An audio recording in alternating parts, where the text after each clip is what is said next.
Hi, I'm Brian Starr. I'm Riley Jones.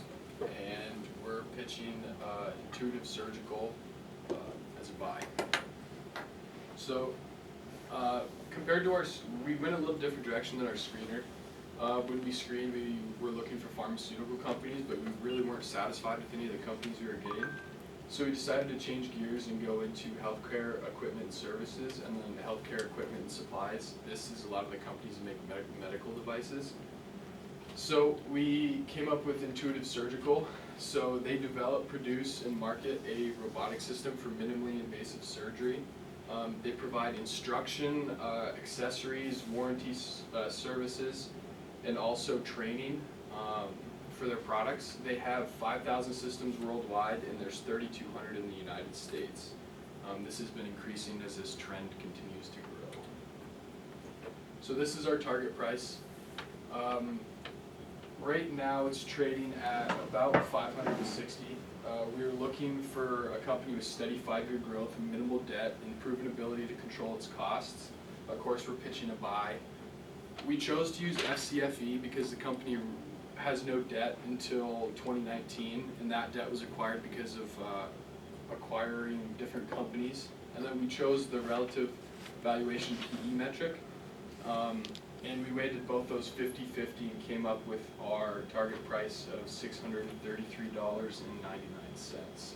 So, what assumptions went into your... We'll get into that later in the presentation. So this is the performance. This shows a 5-year graph. If you look at your paper, I realize that it's not in color, but that one on the very top at the end is ours.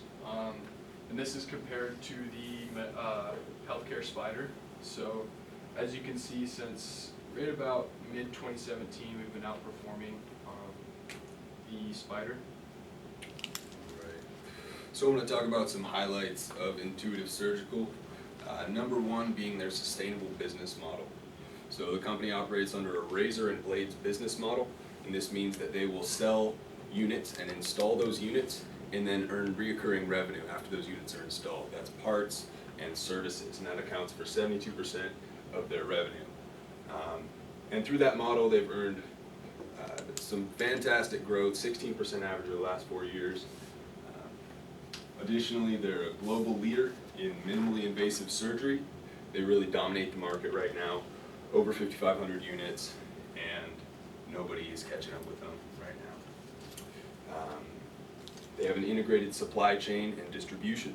So not only are they installing these units, they're maintaining them, and they're training surgeons, and they are acquiring tech companies that help analyze and track data about these machines. And your third point is that it's a growing industry. It's a growing market, and it's an untapped market.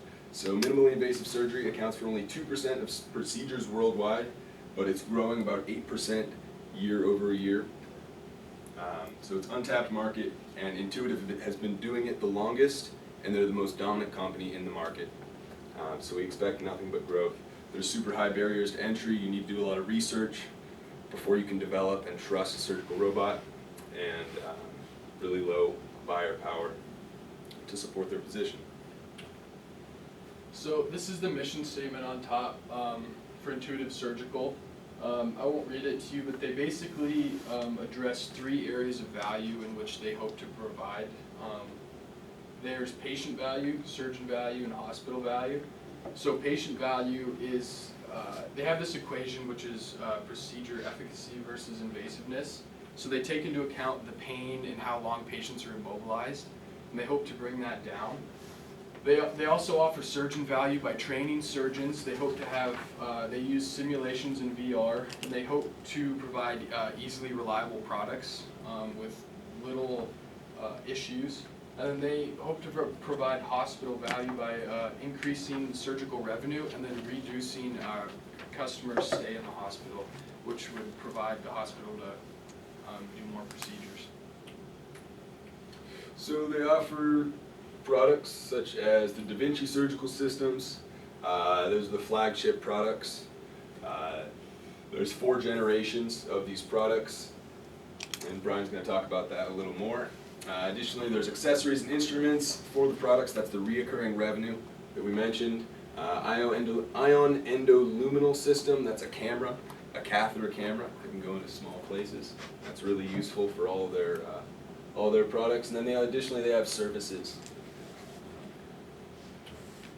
So this is the Da Vinci system. This is their main system in which they generate revenue. So as you can see up here, there's 6 different units that make up one system. And depending on the combination of units that people buy, one system can cost anywhere from $500,000 to $2.5 million.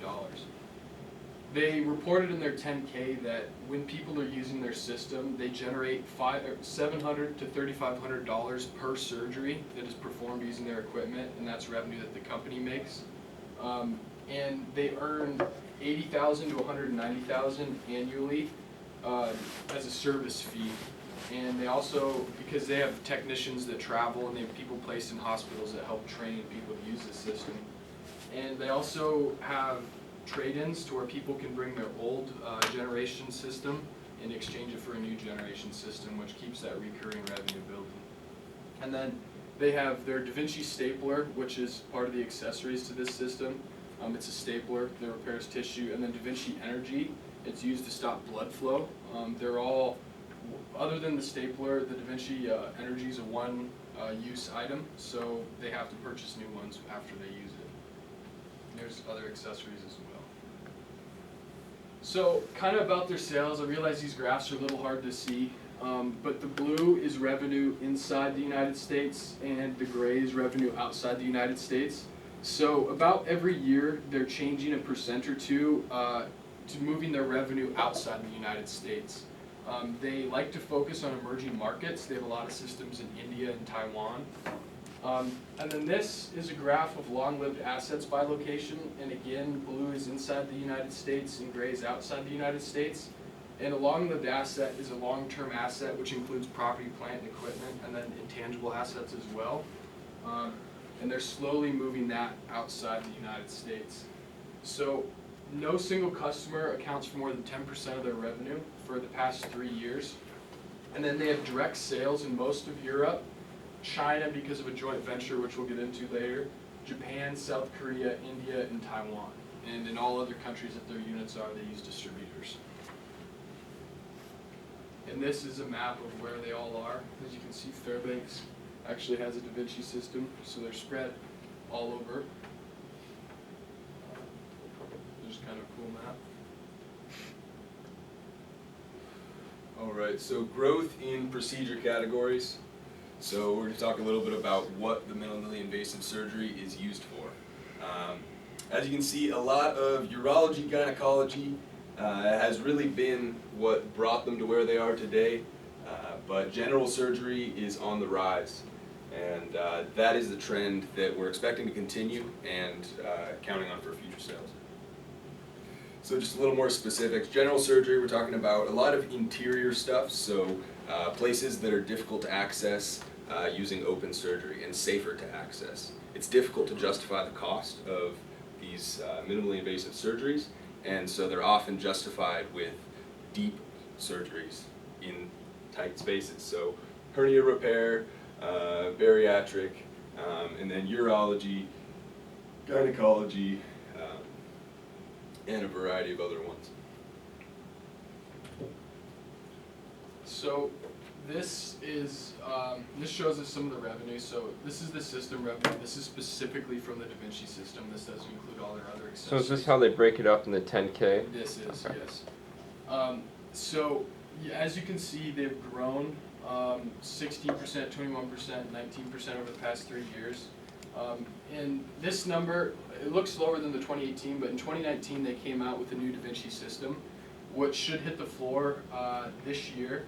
So we're anticipating that the 2020 revenues will increase along with the installed base growth. So as you can see, they've had steady base growth, which is more Da Vinci systems out there, which just translates to more revenue.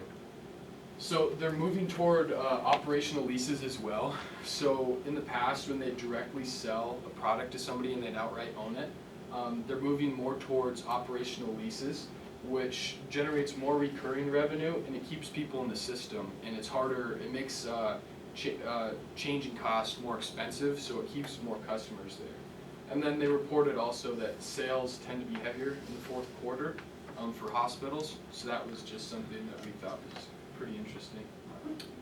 And another point about the operational leases is they allow them to expand into emerging markets or places that might not necessarily be able to afford the cost of an entire system. And we think that that's going to be really powerful. So for the reoccurring revenue, you can see that it's been increasing 2017 through 2019, increasing as they orient toward more services and well, as the products become more expensive. They warranty the products and they're providing training for the Da Vinci systems. And the training is a really big deal. So they have over 3,000 facilities worldwide with surgeons that are training other surgeons on how to operate these machines. And they're able to train and then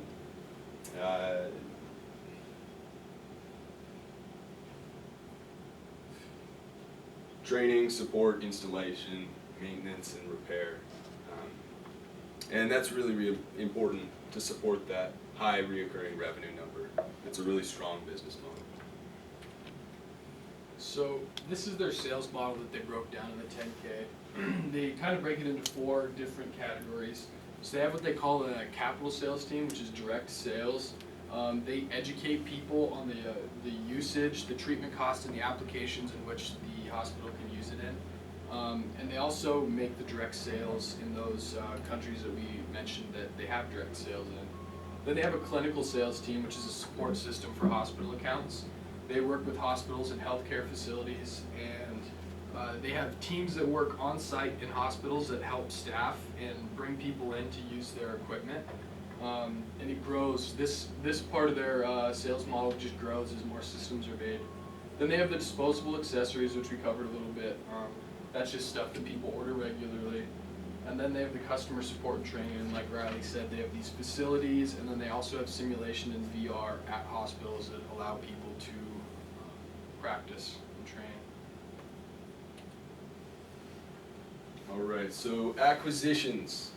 Some really promising acquisitions recently, both in and outside of the United States. A real recent one, February 10th, 2020, was Orpheus Medical. Orpheus Medical is an infographics company, an informatics company, and they also do analytics. So as they're doing these surgeries, they're gathering a lot of data on what works, what doesn't, what's efficient, what isn't, and they're now plugging that information into an informatics system that's going to analyze it, make it easier to read and easier to share. And that is in conjunction with a joint venture that I'll talk about in a minute. Additionally, Scoli Fiber Optic. That's a German company. They make endoscopes. So that is like the ion endoluminal system, which is a small catheter, a catheter camera that can get into small places.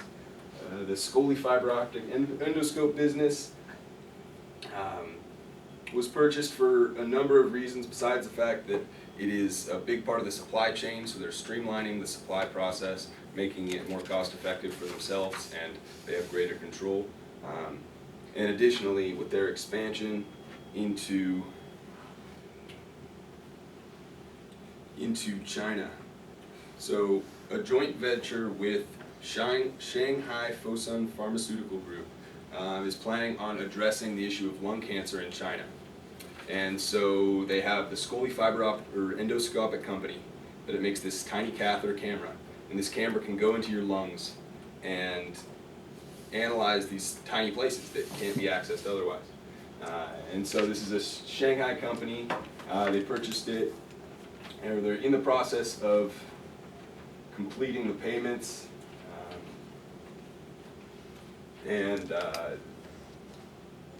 Anyhow, the number of lung cancer patients is increasing in China. It's a market that exists, although there are concerns about coronavirus at the moment. So you said that can't be accessed otherwise. Does that mean that this company offers the only solution to that? Or are there multiple solutions and they're just the ones? that are dealing with this? We believe it's the best solution. The best, so it's not the only solution. It's not the only solution. I mean, there's different ways of. I was just of wondering if doing they had like a this. monopoly on this, or if there's other people who can also do the exact same thing.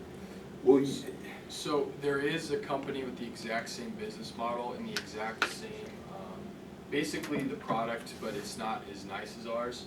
And that company's not doing very well at all right now. And they're the closest competitor, but we Okay. couldn't even use them on our comparable companies because they didn't have a PE ratio. So Mhm. it's not a monopoly, but they definitely have way more market grasp than their closest Yeah, rival. you talked about your market earlier and how you have 5,500 units Yeah. and how that makes up like so much of the market share. Like, what is the market share? What percentage of the market share is that? You guys keep saying that like it's an untapped market. Like, how big is the market? How much of the market do Minimally they already invasive. have? minimally invasive surgery. I couldn't tell you offhand, but seeing that Okay. it's only 2% of the procedures done in the world right now, I Mhm. don't think it is that high. I can get back to you on that though. And then finally, another joint venture, InTouch Health. This is the leading enterprise for virtual care, and they're building an IoT health network. And so this will be integrated with the Orpheus Medical analytics platform into a health network. And so really what they're doing is allowing information transfer between providers and training centers. And so a huge supporting factor for these high-tech robots is the data that backs them up. The amount of successful procedures, what works, what doesn't, and studies that are being done. So with thousands and thousands of peer-reviewed articles and InTouch Health Network and informatics platform, they're really trying to dominate the surgical data scene as well, the minimally invasive surgical data scene. So this is the financials of ISRG. As you can see, their long-term debt only recently increased. We believe that a lot of that is due to acquisitions.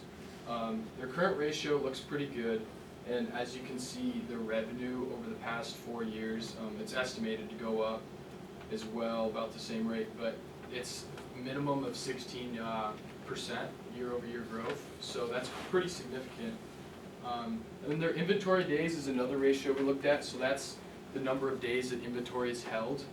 While 133 does look high, if we were to show back to 2015 and 2014, we were just right at that level, so it actually improved a little bit. And the medical device industry average is anywhere from like 119 to almost 300. So really, that 133 is not as bad as it looks.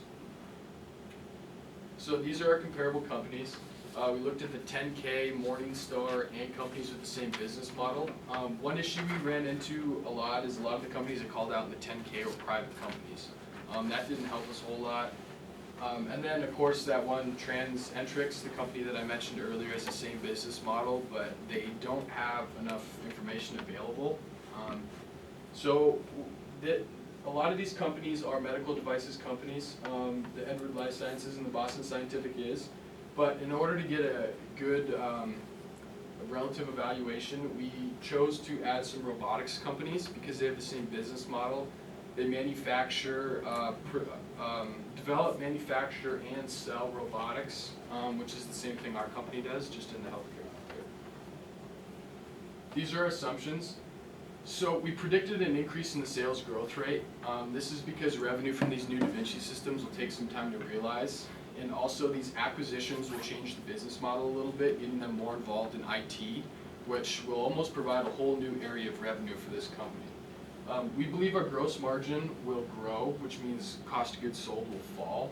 This will likely go down because one of the Scoli fiber optic acquisition involved a manufacturing plant. And also the new tech can be more cost effective, and they already have supply lines set up. SG&A as a percent of sales, we believe, they stated in their 10K that SG&A and CapEx will both continue to grow at the rate that they are now, but we predict that sales will go up, so that will lower both of those ratios. And their tax rate is low.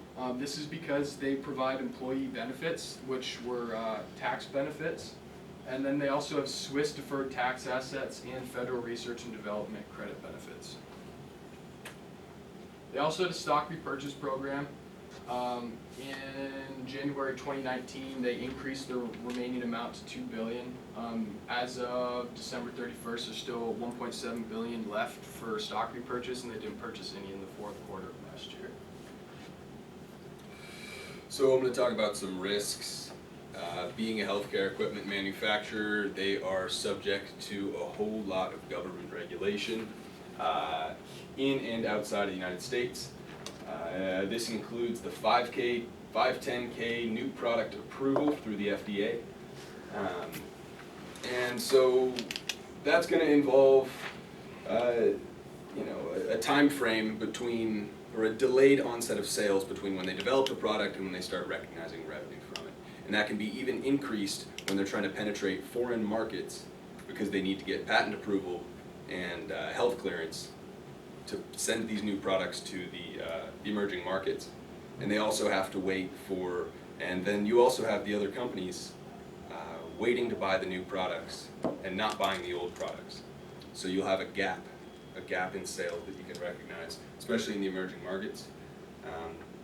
And there's some other government regulations that I'll get into in a minute. Credit risk of customers, as they increase those lease agreements, especially in emerging markets, there is a credit risk of customers, but it has not been an issue as of yet. A couple competing surgical companies, Verb Surgical. This is the little baby of Alphabet and Johnson & Johnson. So this is two giants that are making a robot surgical company that's going to compete. It hasn't gained much ground yet. They're still doing R&D. They're still developing it. They're planning on launching prototypes in 2020.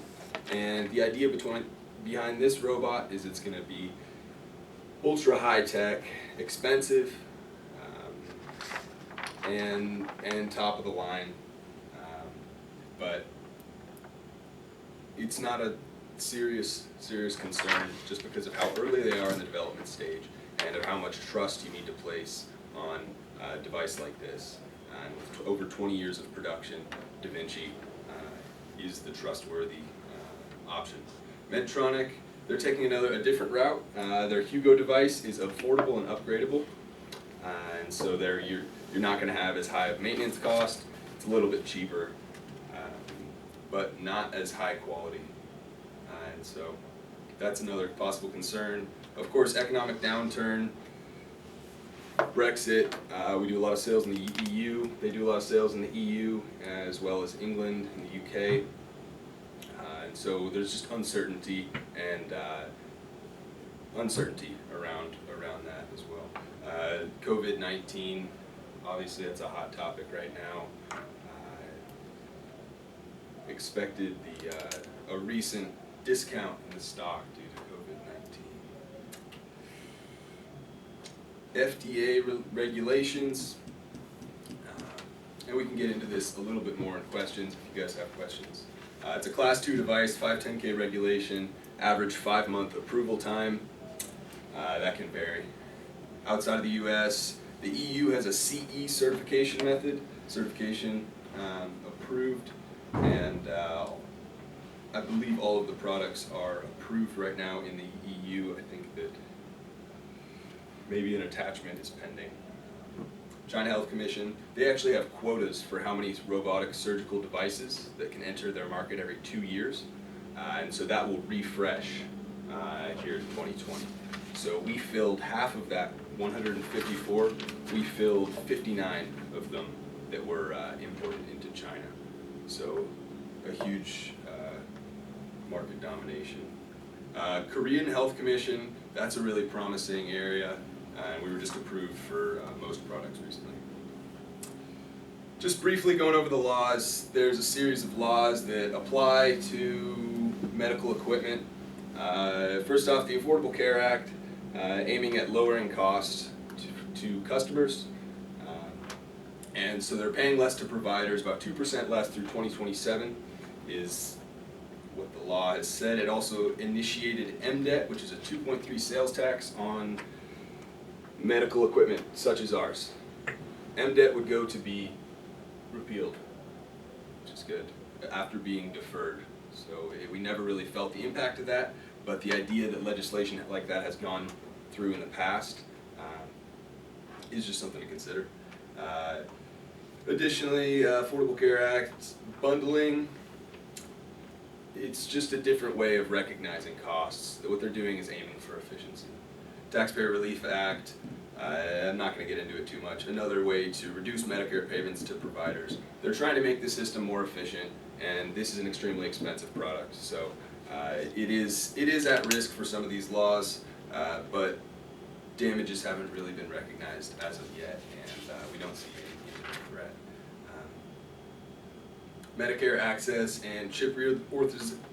Hey, you're at 25 minutes right now, so let's wrap it up. Alright. Accountable care organizations, another law for efficiency and just changes incentives for healthcare providers. And we'll just go on from there. So they have two legal proceedings. This first one with Ethicon is kind of just a back and forth with the the company of Johnson & Johnson Alphabet. They're just kind of going back and forth claiming copyright infringement, patent infringement. So we'll see how that goes, but it's just back and forth. There's nothing really significant so far. Yeah, same thing, Restore Robotics. They were sued over antitrust in 2019, and Intuitive sued them right back with a whole series of counterclaims. It's expected to wrap up in 2022. We don't see a concern. Current events, their chairman of the board retired, and they replaced him with somebody who was a senior VP and general manager of the connectivity group at Intel. So that's looking positive for the company. All right, so some catalysts.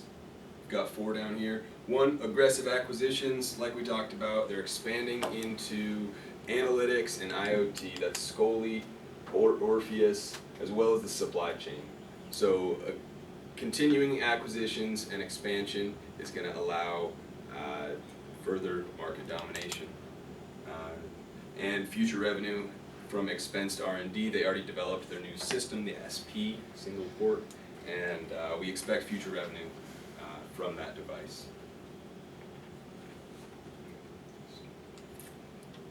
Increasing lease agreements in the expanding market, that is huge.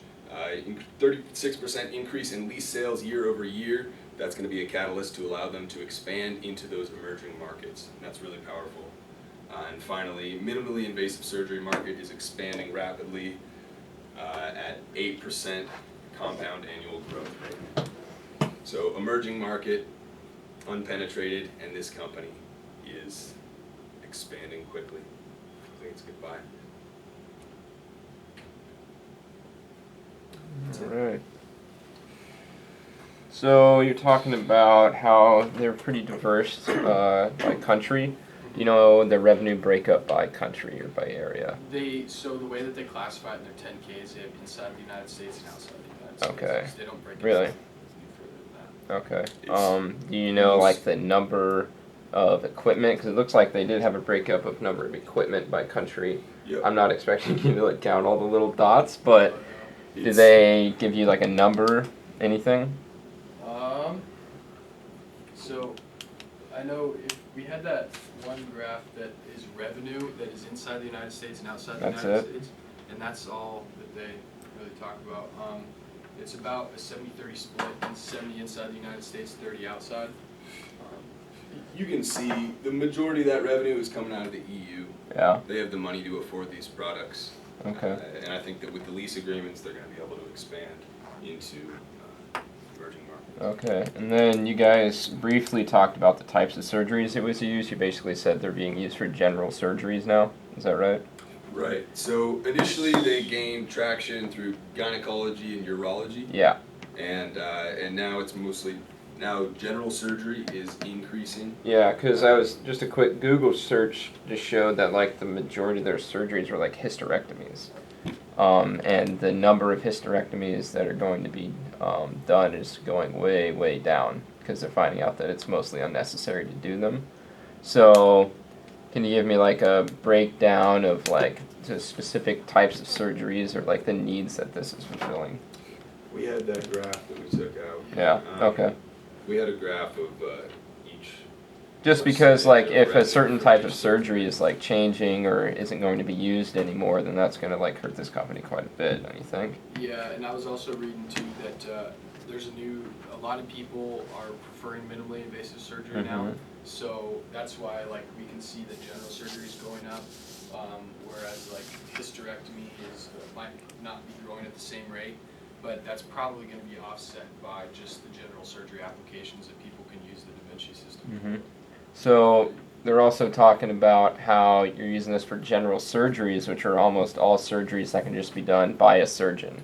Basically, the surgeon that's controlling the robot. So this surgery can be done without the robot. It's not actually needed, and it increases the price of the surgery by a huge amount. And a lot of studies are showing that it's not cost effective at all. And some people might stop using these products because they're way too expensive. Well, Do you think that's a threat to the company? they're better.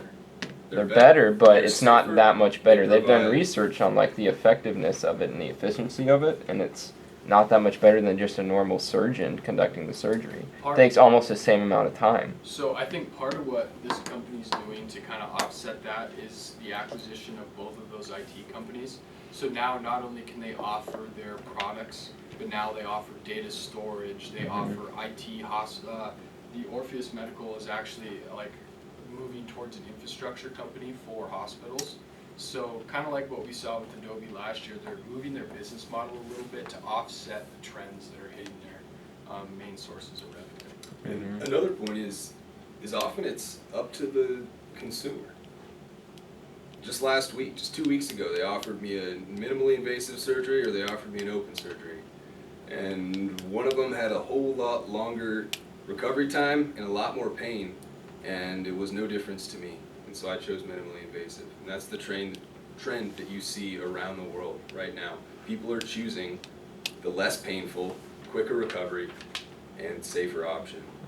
And you briefly talked about like healthcare and how that's affecting the Right. company. So they're receiving their revenues straight from the hospitals, right? That's a lot of the drug sales. So if the person getting the surgery doesn't have good enough healthcare, that means that they're not going to be using this type of surgery, right? More than likely, because they won't be able to afford it because it's more expensive, I'm assuming. Right.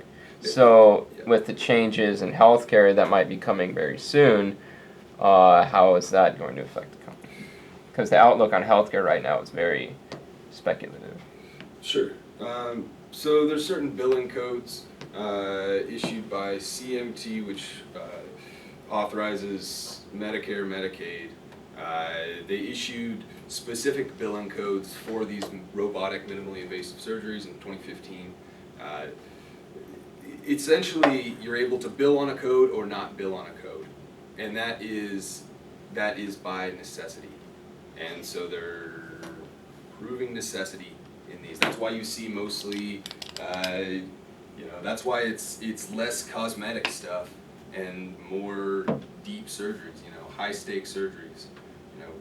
Hernias, hysterectomies and whatnot. So they've been able to justify it in the past. I think that changing laws is a concern. I don't think that it's an immediate concern. Especially with the current administration. Do you have anything to add to that, Ryan? Would you mind restating your question? Oh, just how our healthcare system, the future of it is pretty speculative. Like, Yeah. one group wants to roll everything back, and one of them wants to have free healthcare for everybody. And depending on who's elected in the next election, might have, like, everything might change. So if everything changes, is that going to affect the company? That was the question. I think, of course, the healthcare industry is always going to be affected by changes like that. The degree to which our revenue is going to be hurt, I think we would obviously take a hit from that. But again, this company's putting a lot of emphasis on these two IT companies that it bought.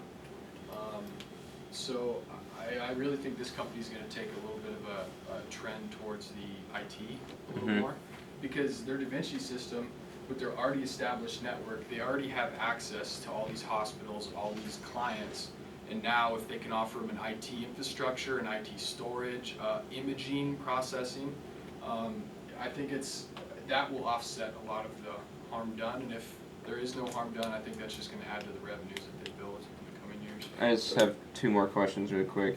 This is taking a lot of time. Their percent of R&D as a percentage of sales have been increasing like 10% per year for the past 3 years, I think. Yeah, it was average over the past 4 years. It's been increasing. Yeah, so do you think that's going to continue, or is it going to slow down now that they've developed all these products? It might temporarily hit a lag because they did just produce a new Da Vinci system, but I think that's a trend that we're going to see a lot of healthcare companies increasing. But as you can see, that's half the rate at which their sales are increasing. So. Okay. So it's And last question, how does it fit into the portfolio? We're almost at weight with healthcare right now, and you're pitching a sort of a growth stock, it sounds like. You didn't really talk about your thesis at all, but looks like we have a few that were pitched as growth stocks already. So how do you think it fits in? we're not expecting crazy growth. So, yeah. I So think you're we not definitely- pitching this as a growth stock? Well, we definitely think it'll grow. I mean, one of the things we screened for was 5-year growth, but we feel like this company it's really going to take a change with these IT companies, and now that it has a manufacturing plant, so we do think it'll grow. But we think right now it's not going to. I think it's stable, it's steady, it's been growing pretty steadily. Little bits of volatility when new products come out. Because you're not going to realize gains on these new products for several years, right? Yeah, well, Yeah. hopefully by the end of this year, next year, because they came out with their new product mid-2019. So it'll take a little while for revenue to be realized. We were Okay. talking about wanting to, just quick sell recommendation, we were wanting to get rid of a Biomed and use Yeah. cash.